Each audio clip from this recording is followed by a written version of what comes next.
involving a superstar player. We'll tell you exactly who.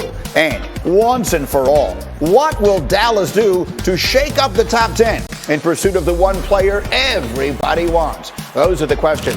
We've got the answers as we get up with you the week of the draft. Get up on ESPN. Greeny in New York, delighted you were here. And look who's coming along for the ride. Getting up with us this morning, Diana Rossini, who is breaking stories. Mel Kiper, who is sugar rushing on pumpkin pie. Dominique Foxworth, who hates pumpkin pie. And Tim Hasselbeck, who I've never asked one way or the other. We'll get to the bottom of all of that, but we begin as we must.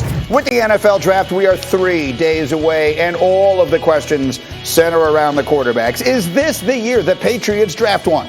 They haven't taken one in round one since 1993, but Cam Newton is currently scheduled to be their starter. They may look to add some help there. Meanwhile, 2 teams have already moved into the top 10 this year. Could we see more moving in? Atlanta, Detroit, Carolina, all possibly trading down as teams consider coming up for quarterbacks. And of course, all eyes are on San Francisco. The 49ers are picking third. Kyle Shanahan has never drafted a quarterback in the first round as a head coach. The assumption is they'll be taking Jimmy G's replacement. The question is who? This is how the top 10 of the NFL draft looks right now. It is, of course, subject to change. We'll get into all of that, but it does feel as though 4, 7, and 8 are likely spots for teams to move out. Meanwhile, Diana, the draft really does start at number 3. What do we know about where the 49ers are as far as making their decision? Yeah, it certainly starts in San Francisco. And we know Kyle Shanahan he's really the star of this offense. He's not looking for a star quarterback. He's looking for a quarterback that works in his system, which is why this is such a hard decision for San Francisco as they continue to mull over, go over the information, watch the tape to make the call at quarterback. When we look back and they traded up, they had their eyes on Mac Jones. That's when all signs were pointing to Mac Jones. And it made so much sense. His accuracy, his strong pocket presence, his high football intellect. It almost screamed Kyle Shanahan and what he likes. But of course, we've seen more quarterbacks work out. We've seen more pro days, and they've done more homework on other guys. So now here the 49ers are on Monday, just a few days away after making a gigantic trade, perhaps one of the biggest trades that San Francisco has made in a draft in decades, and they are still making a decision here, Greeny. It's remarkable when you think about it. Let me bring the crew in on this conversation here if I can, because I want to get Mel. Chrissy, if we can, let's get Mel in here. There we go. Mel Kiper. So you hear it. They're still making up their minds. What is your sense of this? If you were sitting there, you're watching all this play out. You've mocked Mac into that spot because that just seems to be the conventional wisdom. But what is your sense of where we stand right now at number 3?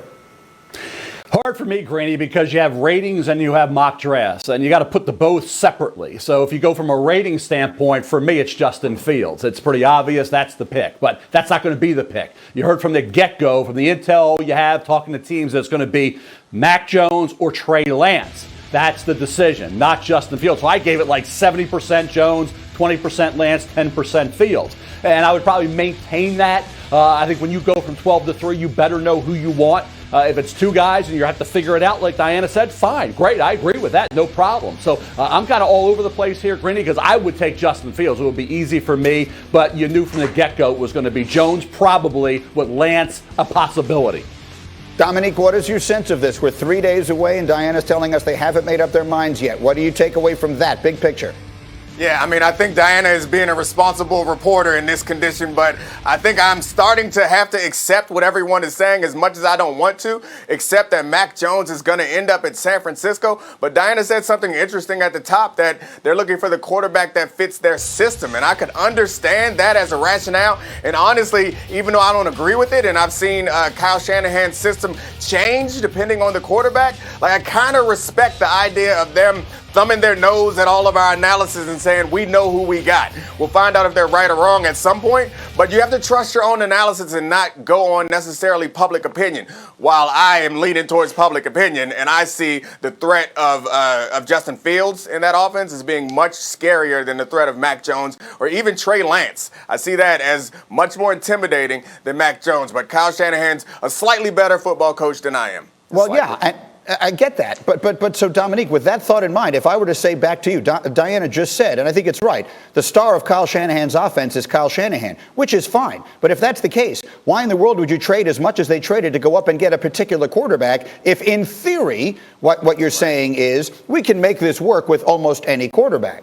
Yeah, I mean, I think he's proven that they can make it work to some degree with almost any quarterback. They did it last year and the year before because Jimmy Garoppolo can't seem to stay healthy, and they've had success with guys like Nick Mullins. So I can understand Kyle Shanahan thinking that, but then why, to your point, why trade up to this point? You want to trade up right now? You're looking for someone who can break NFL defenses, not just operate your offense, but when your offense is broken down, he can make something happen. That hasn't been Jimmy Garoppolo, and we haven't seen any evidence that Mac Jones can do that either. Mac Jones has been in an offense that operated as it was supposed to because they're better than everybody. We've seen Justin Fields and we've seen Trey Lance, and you could even argue that we've seen Zach Wilson all kind of transcend what their offensive scheme puts out there.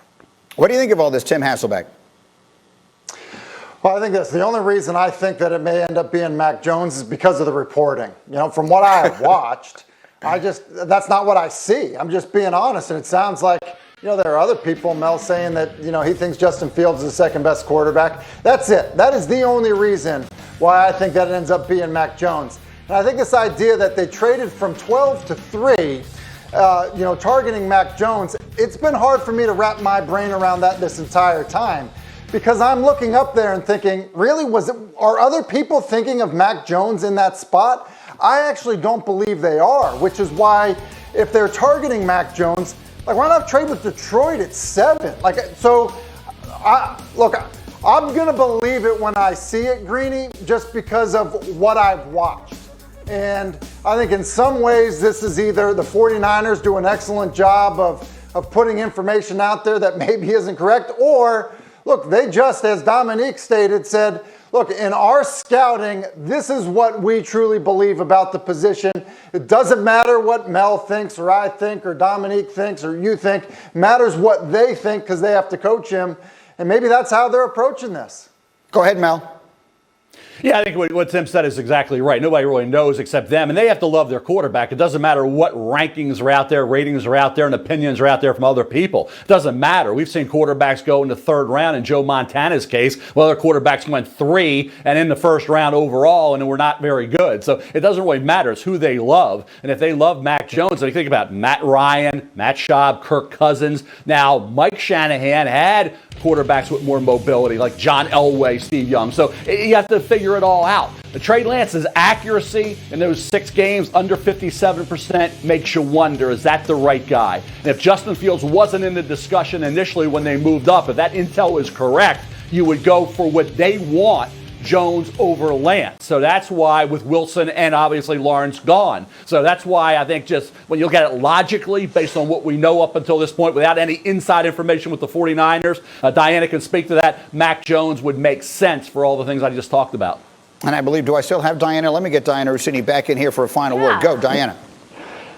Yeah, Mike, let's not miss, I think, an interesting part of this story is that I can share that they were going after Mac Jones when they made the trade.